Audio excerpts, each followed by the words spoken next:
it's interesting for Lindy, the exposure to NZT, because at first, I mean, she has no idea. She just sees, you know, her ex-boyfriend who in a period of a month to 2 months has totally transformed himself.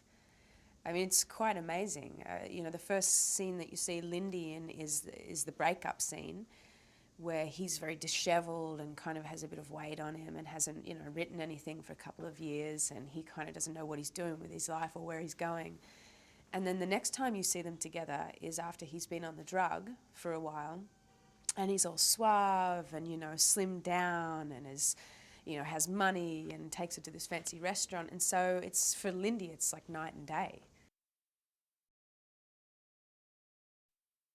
Bradley's taken on this role, you know, wholeheartedly, and it's awesome to watch. And he, you know, he's very sharp, Bradley, and very intelligent, and so he has this ability to go from one end of the scale to the other. You know, he has a great sense of humour and at the same time a great depth to him. So he can, you know, play dramatic scenes, but also play scenes that are light and snappy, and you know, he has that whole range as an actor, and I think he's perfect as Eddie, because he can go from, you know, that guy that is kind of like on a downhill spiral and looks like a bit of a bum, really, you know, to this guy who's like suited up, who, you know, he looks like $1 million and he's got it together, and you know, he can do that.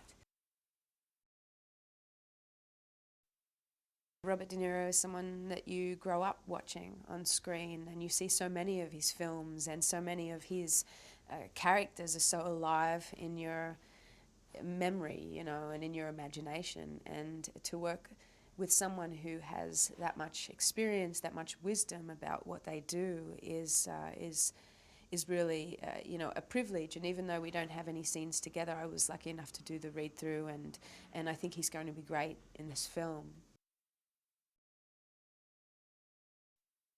Neil's an interesting director to work with in that he's very gentle.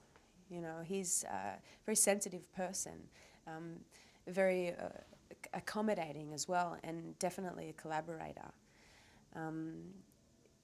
You know, when I first went into his office and saw all the images and the photographs that he was pulling from stylistically for the film, I was, you know, you could see this vision that was very real and almost gritty and very human.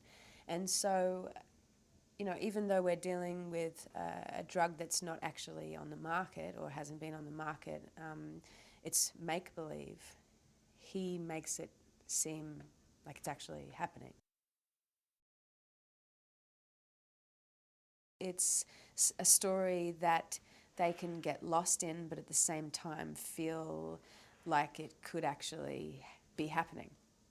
You know, it's like you're not getting lost in a fantasy. You're getting lost in a story and getting lost in these characters, but it's totally believable, and it's very contemporary.